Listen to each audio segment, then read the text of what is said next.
datang yaitu perempuan yang saya tadi ceritakan. Kok di situ ngeganggu saya lagi senang-senang. Ya alhamdulillah saya komunikasi dengan catatan jangan sampai melempar bunga ke arah belokan kali ini. Bunga apapun. Kalau sampai ada yang lempar bunga ke belokan kali ini, jangan mengharap bisa ketemu lagi. Berarti dia mau jadi suami saya.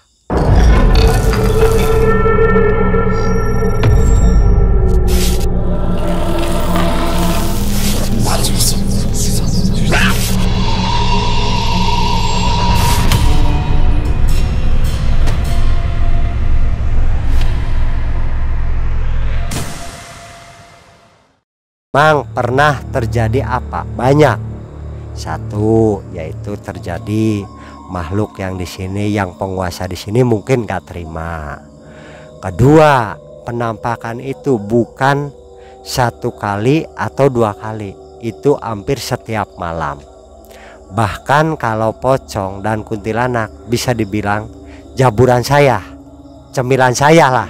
Iya, karena apa? Setiap malam pun saya sering panggilan nama saya.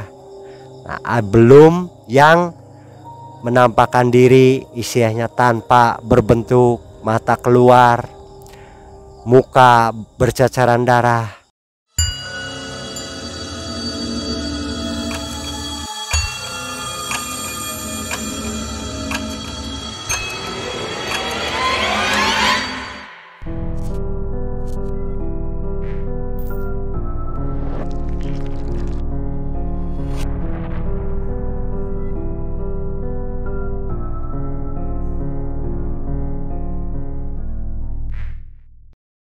Bapak-bapak di sini silahkan ngobrol sama saya jam 12 sampai jam 12 malam.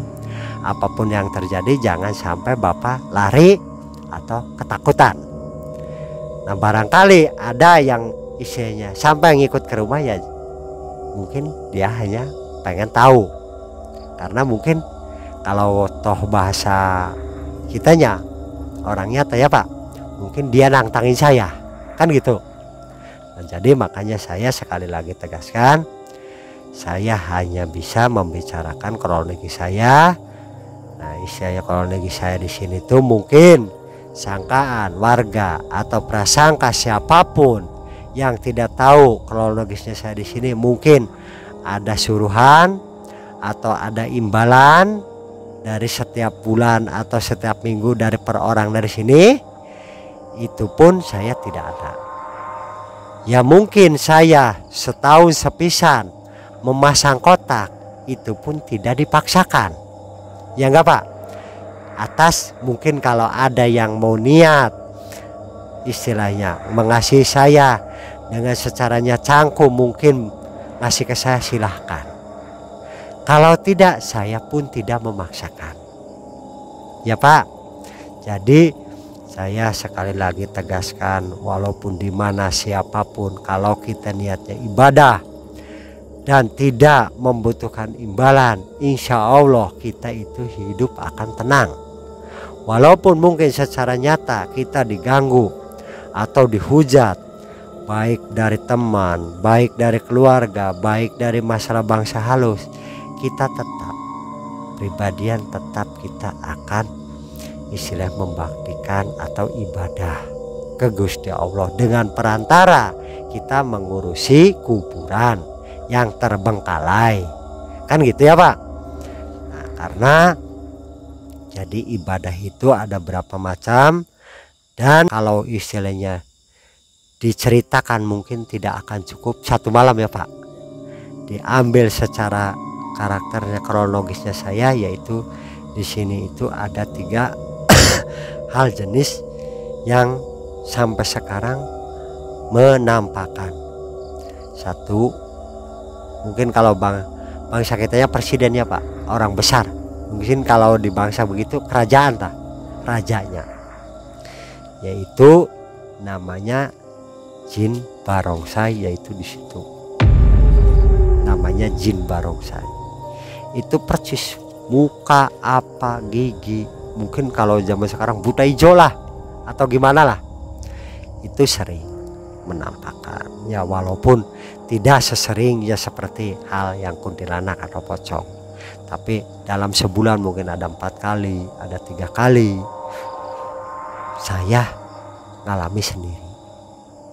Kalau setiap saya habis muter dari kuburan ngontrol, pasti saya, namanya manusia capek, duduk minum, itu paling udah berdiri, udah di samping saya. Itu saya berdiri pun dia cuman sebatas dengkul dia. Ketinggian saya yang menurut saya itu tinggi kan, karena itu melebihi batas. Makanya saya kalau lihat dia berbacakan istighfar, takut sama setan bukan. Saya mengatakan basmalah itu karena saya punya pedoman ke Gusti Allah. Makanya saya bersyukur sampai sekarang dilindungi sama Gusti Allah. Nah, kedua, di sini raja mungkin wewe gombel ada di dekat bapak. Lah kalau sampai istilahnya bapak dikasih kemujizatan Gusti Allah, mungkin bapak lari mungkin. Ini kalau bapak sekarang dikasih kemujizatan, lihat gitu. Tempatnya di mana Pak? Nggak jauh, itu di bawah bata. Itu dulunya kan pohon bambu. Ini yang dibikin sumur di bawah saya tuh. Itu ada sumur. Nah itu di situ adanya. Tuh yang berbentuk perempuan. Ya mungkin kalau sekarang wewe gombel. Karena tete dia juga sampai ke bawah. Mungkin kalau sekarang apa ya? Yang ngumpetin orang tuh. Ya wewe gombel atau kelong wewe. Yang perempuan tuh yang wewe gombel tuh. Kelong wewe kalau bahasa di batu ini. Itu ini pohon ringnya yang saya itu. Oh ini pohon ringnya yang ditebang itu ya? Iya. Saya tebang. Jadi langsung kuburan ya? Iya langsung kuburan guys, tinggalkan. Itu. Nah itu di situ tinggalnya. Makanya sering di sini dulu pernah orang yang sering di sini ya sering lewat. Cuman dia pikirannya agak apa ya? Agak selang-seling gitu. Jadi mungkin dia posisi ngelamun. Nah dia nggak ada, hilang. Pas maghrib dicariin kemana-kemana nggak ada. Ngumpetnya di mana Pak? Itu duduknya di bawah. Lagi dikakapin aja sama dia. Itu pun paranormal. Ya istilahnya ya namanya kayak saya orang tuanya. Mungkin semampunya dia untuk memberi imbalan. Jadi ada 5 orang. Itu pun sampai nggak ketemu. Nah waktu itu saya pulang dari orang tua. Pas di sini rame-rame. Ada apa? Dikirain saya kan pikirannya jelek ke keluarga saya Pak. Ada apa? Ini ada keluarga ini hilang. Tapi kata orang yang ngerti katanya ada di daerah sini. Loh, kau kata orang yang ngerti, kenapa kak nggak minta ke Gusti Allah? Kata saya gitu kan. Enggak, itu kan orang ngerti. Dia kan ya kayak bapak tadi lah bilangnya mbah gitu kan. Makanya ya dia sampai di sini ngasih sajen. Saya sempat berdebat, jangan ngasih sajen di sini. Karena kuburan ini itu bukan untuk tempat sajen. Maaf, untuk tempat mendoakan keluarga kita yang udah nggak ada. Semoga diterima amal ibadahnya. Kalau di situ ngasih sajen, urusannya saya dulu yang makan sajennya. Nah, karena itu musyrik. Sampai saya dibilang gini, kamu itu anak kemarin sore. Sabab yang ngasih sajennya itu yang dibilang paranormal itu antara umur 65. Orang yang udah punya umur lah, udah tua.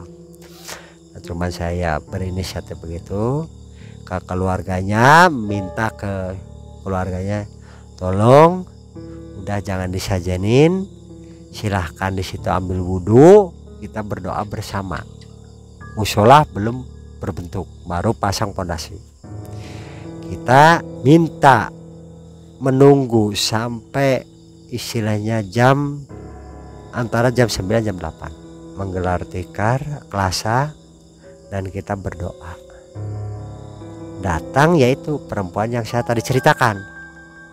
Dia keluar dari situ menanyakan, kok di situ mengganggu saya lagi senang-senang. Saya yang dikasih kepercayaan Gusti Allah bisa mendengar dan bisa melihat, ya alhamdulillah saya komunikasi dengan catatan jangan sampai melempar bunga ke arah belokan kali ini, bunga apapun. Nah syaratnya minta segitu. Kalau sampai ada yang lempar bunga ke belokan kali ini, jangan mengharap bisa ketemu lagi. Berarti dia mau jadi suami saya. Ya kan gitu. Kayak sampai sekarang ya alhamdulillah tidak ada yang sekarang yang masih dipertanyakan oleh masyarakat, yaitu ular di bawah kali. Karena ular di kali itu kalau ada anak-anak zaman sekarang kan ngikap ular itu kan berani ya Pak, berani dikap buat mainan. Itu malamnya kayak cacing keluar semua ya, walaupun gak naik tapi kan lihatnya gimana. Makanya di sini anak-anak yang sering nyari ular atau nyari biawak bawah kiri itu, saya bilang jangan sekali-kali kamu matiin ular atau membawa ular ke rumah. Ini di sini yang nungguinnya ular hitam. Di mananya, Mang? Itu di situ. Oh, di Gak ada situ. lubangnya, tapi kalau itu keluar. Itu besarnya sepohon pisang. Gede tuh, kayak anaconda tuh. Iya. Cuman tuh kalau udah keluar, pulangnya kemana, keluarnya dari mana. Tapi pas di sini hilang. Yang ditakutkan terjadi kayak teman kamu, tahu kan? Ya Mang, itu sini sih bukan ular ya Mang ya, itu si cacing. Ya itu sih terserah kamu. Ya masa ular segitu banyaknya dari mana Mang? Nah itu ular tuh berbentuk apa ularnya itu ada semua di sini. Makanya masih mistik. Nah di sini gitu. Makanya saya tidak menganggap sepele. Saya tidak membesar-besarkan keadaan di Jangleng atau menakut-takutan, bukan. Saya hanya yang kealaman saya, kronologi saya selama tinggal di sini, saya banyak terjadi hal-hal yang bisa dikatakan menakutkan dan mengerikan. Mengerikan ya apa dan menakutkannya siapa, itu bukan manusia. Yang jadi mengerikan kalau dia menghujudkan, menampakkan istilahnya dirinya, itu yang bukan-bukan. Karena apa? Ada orang kecelakaan, ada yang orang mati beranak, gendong anak. Itu kan kita kan takut, ya kan, semua manusia biasa. Nah makanya di sini yang sering disebut namanya, baik pun anak bercanda atau baik pun orang tua yang udah tahu, itu apa? Mei, perempuan cantik matinya tabrakan, kuburannya itu orang cantik, bakal nangis di sini minta tolong nih, samping lampu nangisnya. Kalau diusir di sini pindahnya ke rumah depan.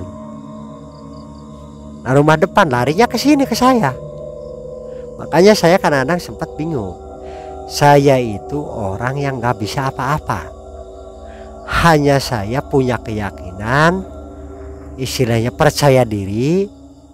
Saya pengen ngebakti menata kuburan di sini tanpa ada paksaan atau suruhan orang lain. Kan gitu Pak. Nah, makanya sampai sekarang juga ya alhamdulillah saya berdampingan di sini, menampakkan wujud ya seperti saya ceritakan tadi, yang keluar matanya ada, yang istilahnya kelihatan aja cuman badannya aja ada, cuman di sini itu kalau dibicarakan berarti 3 aliran, Konghucu, Kristen, Muslim. Jadi 3 aliran.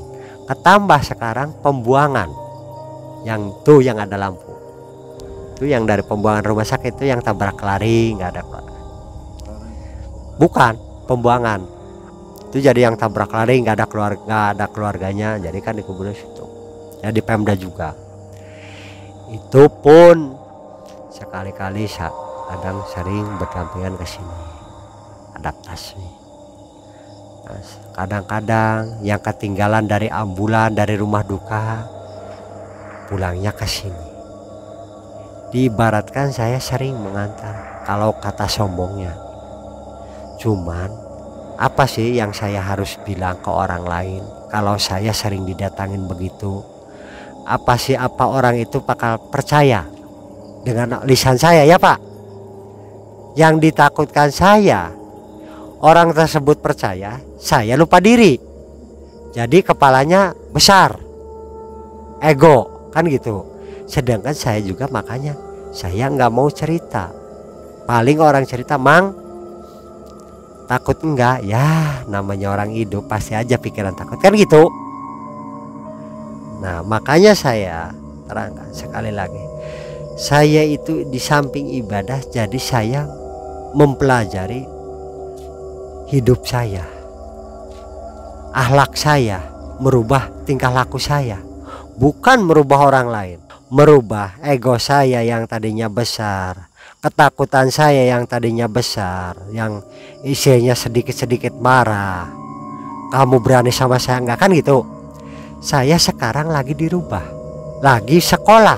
Istilahnya orang itu kalau tidak dirubah sendiri, tidak ada akan yang merubah ya Pak. Makanya sekarang di sini, apalagi kalau di sini tempatnya kayak begini, istilahnya sering penampakan begini. Saya orangnya cukup yakin, cuman cukup saya tanya, kan gitu aja. Nah saya udah dikasih kemujizatan, kepercayaan sama Gusti Allah. Saya tidak akan salah gunakan. Mudah-mudahan saya bisa, ya Pak. Saya mudah-mudahan bisa. Dan Bapak juga semudah-mudahan sehat, banyak rezekinya.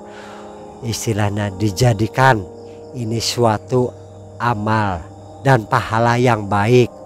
Baik Bapak, baik keluarga Bapak semuanya, baik pun saya, baik pun yang udah ada di sini. Di sini saya tidak menguktik atau mengganggu. Saya hanya saudara saya pengen ketahui kronologi saya tinggal di sini menjadi omong kasarnya, sombongnya, kuncen. Kayak gimana sih enak, suka dukanya, atau kayak gimana perjalanannya hidup saya di sini dengan sampai sekarang begini sedikit-sedikit ada berubah kan, baik tempat istilahnya, baik pun istilahnya prasarana untuk penguburan mungkin berjalan dengan seiringnya waktu. Dan apa yang jadikan bertahan yaitu saya bertanya, satu merubah diri saya, hidup saya, kedua saya yang dijadikan kekuatan saya yaitu karena saya hambatannya sering ditampakkan yang makhluk halus. Jadi semakin saya ditakutin semakin saya kuat, semakin saya semangat. Saya pengen bukti, saya pengen terus berlanjut karena saya juga sama makhluk Gusti Allah kan gitu. Nah, makanya sekarang saya bukannya saya sombong takut begini, saya juga manusia biasa.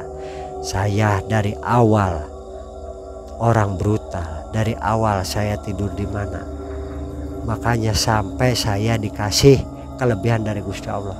Apa sih prosedur asal usulnya saya Pak? Bukan saya guru, bukan saya apa. Saya pernah ngalamin tidur di katil. Sampai sekarang pelihatan saya nggak bisa dibuang Pak.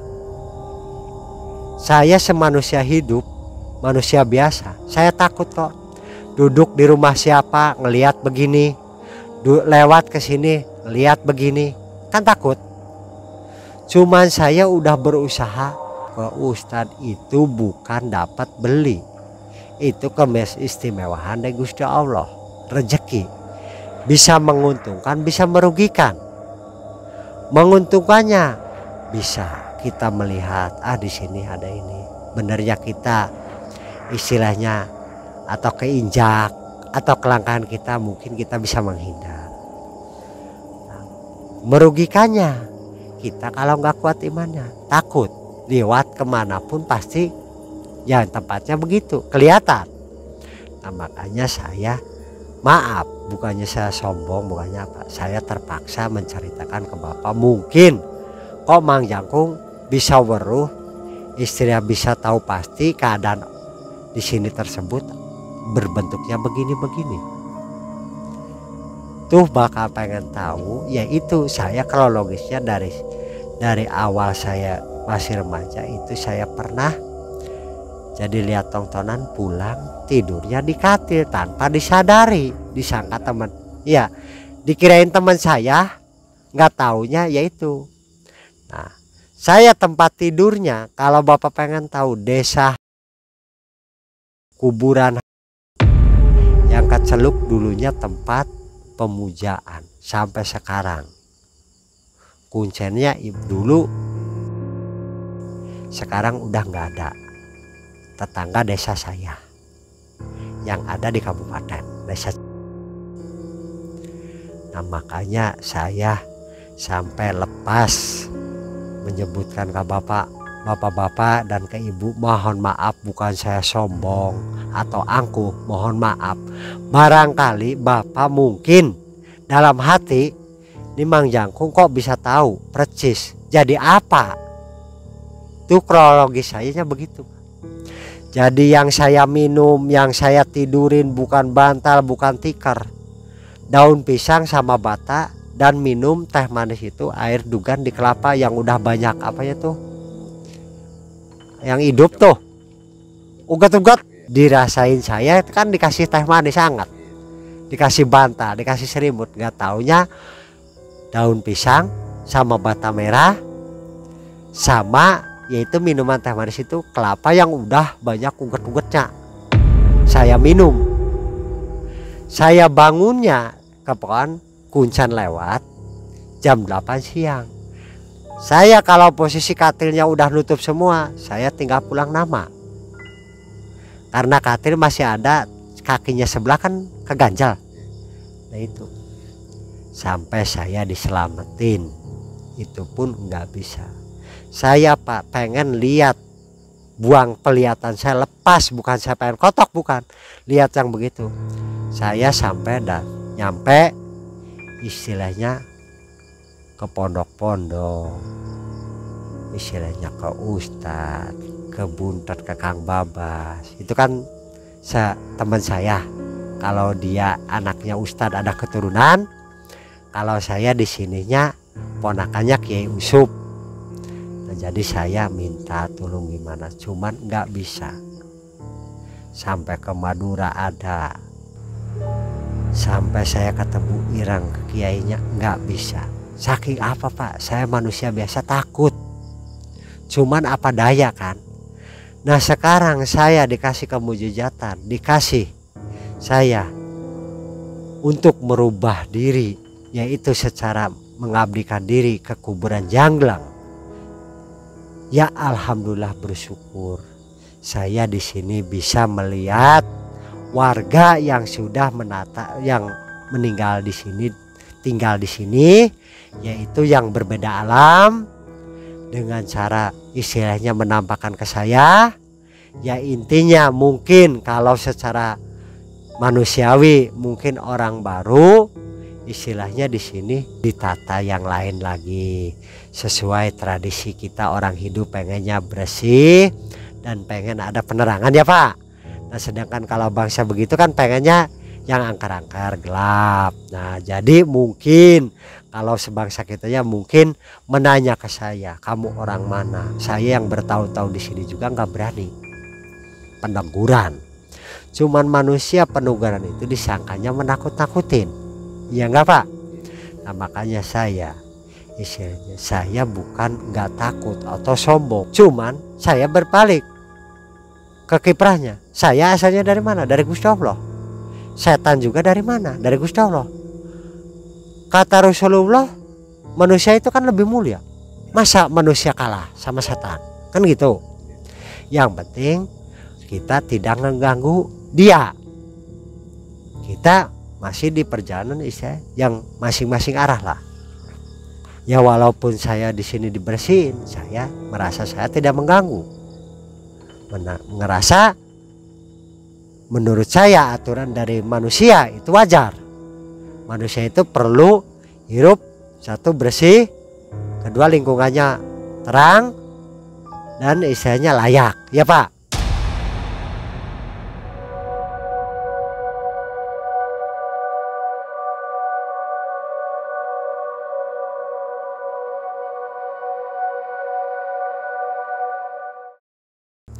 Makanya sekarang di sini ya saya minta maaf, saya bukan menakut-nakutin.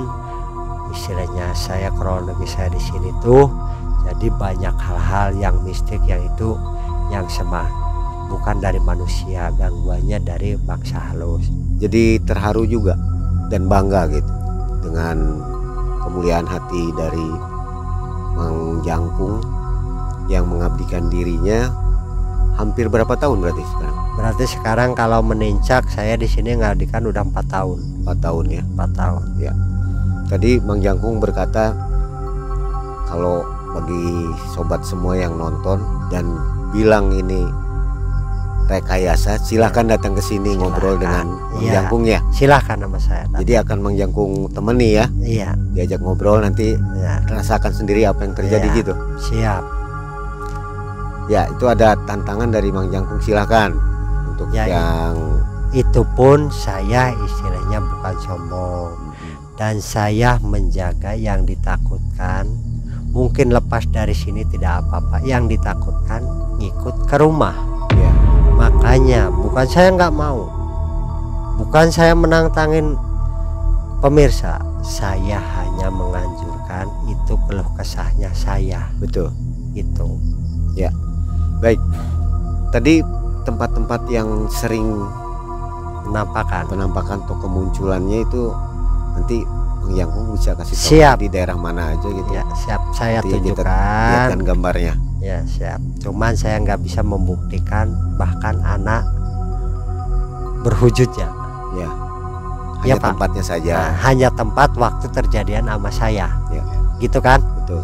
Saya mohon maaf kalau menampakkan wujudnya. Saya bukan nggak mau sombong lah, karena saya juga manusia biasa, nggak ngerti.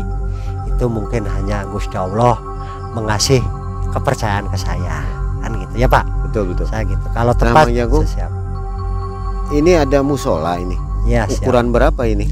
Ini ukuran 3 kali 4. Dibangun oleh Mang Jangkung sendiri. Dibangun saya sendiri dengan ada ya hamba Allah yang mengasih ya. Saya terima. Ya.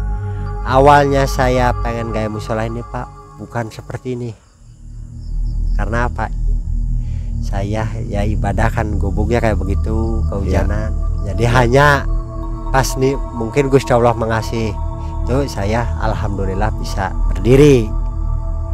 Istilahnya gitu. Ya. Gitu. Kalau rumah Mang Jangkung sederhana sekali, itu biaya sendiri juga. Itu Pak, saking orangnya pengen di sini. Jadi saya ada apa, ada bekas bunga kematian, duka cita saya ambil. Stereofoam itu ya? Ya, ada punya uang ibaratnya buat beli asbes lembar ya beli asbes. Kayunya apa? Nebang dari sini bambu. Ya namanya orang belajar hidup Pak. Ya terus mau ke siapa? Kita kan niatnya ibadah. Yang penting kita nggak kehujanan, nggak kena panas ya Pak. Saya bersyukur. Banyak kejadian-kejadian ketika membangunnya ya Pak? Banyak. Jadi bukan bangun dengan lancar gitu ya? Enggak. Ya godaannya ada? Ya, ada aja. Banyak kendalanya bukannya banyak lagi. Pokok utama. Sampai sekarang? Sampai sekarang ada. Sekarang kondisi di TPU ini asri ya, terang, tertata dengan rapi. Sayang kita nggak tahu sebelumnya seperti apa.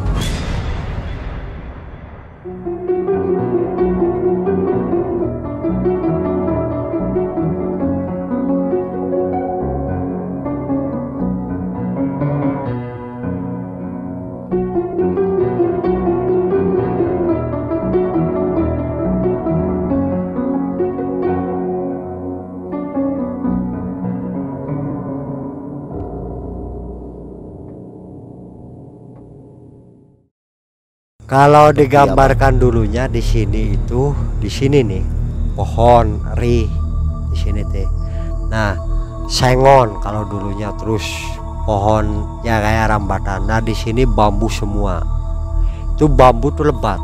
Makan jalan sesana mulia ketutup. Sini bambu semua sama itu. Sana pohon cekeling tuh, besar-besar masih sekarang tunggaknya ada. Ya. Nah, contohnya tuh kayak itu tuh Pak. Kalau kayak belah sana tuh yang belum kebabat tuh. Gelap gitu ya. Tuh gelapnya kayak begitu. Pohonnya banyak sekali. Nah, ke sana sama kayak begitu. Ini saya kan di bookmark nih semua nih. Seputarnya ke sana. Pokoknya ke sini itu di rumah saya itu ada pohon kroya besarnya 3 orang dicakap. Ditebang. Bakarin. Sampai 2 bulan saya bakarin pohonnya. Waktu nebang resikonya apa? Bukan saya cerita kronologis yang gak nyata nih. Itu ditebang, saya kan mulai nebang jam 4 sore. Ceritanya dapat lah mungkin antara 20 sen. 20 cm tahu setengah meter lah dalamnya. Dipakai wadung tuh. Udah keburu maghrib, saya sholat di sini nih. Ya alasan tikar godong pisang, daun pisang. Nah, saya mandinya di sini di kali. Airnya musim kemarau kan pembuangan waterpark nih, waterpark Ciperna, kolam renang. Itu agak semu-semu irang gitu. Istri saya pulang ke sana maghrib tuh, pulang ke rumah mandi.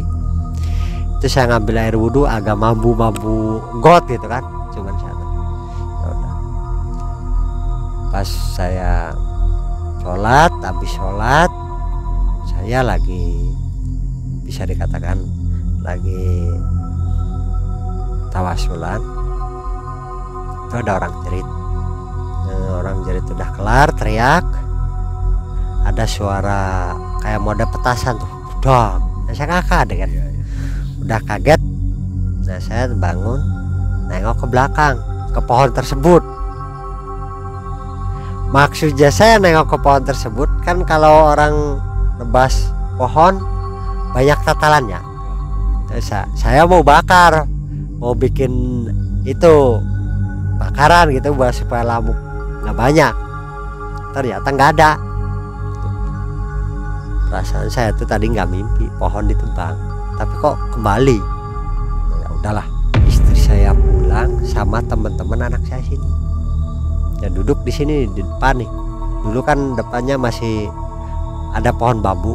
Depan saya nih pohon, pas jembatan tuh ada pohon bambu, ke sananya bambu semua. Itu ada pohon yang tempatnya waru, kalau kata orang Sunda pohonnya waru, tempat kuntilanak kan gitu. Percis ya, ini segini nih sepohon duet, cuman agak miring ini, agak doyong. Nah, itu di situ teman anak saya itu ya besar, umur 17 tahun lah. Itu ngelihat perempuan tapi belakangnya bolong. Saya pun nggak jelas, nggak lihat pasti apa. Kalau suara emang kedengeran tapi nggak lihat jelas pastinya. Begitu teman anak saya pingsan, dia berbalik arah, jadi nggak jelas lihat bolongnya gitu maksudnya sih. Tapi itu perempuan duduk di pohon waru untuk kuntilanak. Ya sempat heboh orang tuanya ke sini, ya sempat marah-marahin, kenapa anaknya dimarahin. Udah nggak apa-apa. Nah, itu kan namanya orang lagi coba, harus bisa memerangi, yaitu resikonya. Emang kita kan nggak ngajak, cuman kan mungkin lihat teman kesini ikut gitu kan. Katanya orang nggak punya lah, nggak istilahnya banyak tingkah lah, sok pintar gitu. Cuman saya kan ya udahlah nggak apa-apa, yang penting anak ibu sehat, sekarang pulang. Sampai sekarang kalau main saya tanyain, bilang nggak ke orang tua, bilang lihat apa di sini, nggak mang sekarang, cuman dulu aja sekali. Alhamdulillah, kita kan bersyukur. Tuh kronologisnya gitu Ya Bang Jagung, ya. Sudah cukup larut malam, Ya. hampir pukul 12 ya. Sobat MM, mudah-mudahan dari cerita Mang Jangkung ini memberikan banyak pelajaran untuk kita semua, bahwa sesuatu yang baik akan membuahkan hasil yang baik juga. Amin. Terima kasih Mang Jangkung. Mudah-mudahan semuanya lancar dikerjakan oleh Mang Jangkung, untuk keluarga juga jadi sehat semua ya. Amin. Begitu saja, saya Mang Ei dan tim masih berada di Cirebon. Mengucapkan banyak terima kasih kepada Mang Jangkung. Jangan lupa untuk menyaksikan video kami selanjutnya masih di edisi Cirebon. Wabillahi taufiq wal hidayah. Assalamualaikum warahmatullahi wabarakatuh. Waalaikumsalam warahmatullahi wabarakatuh.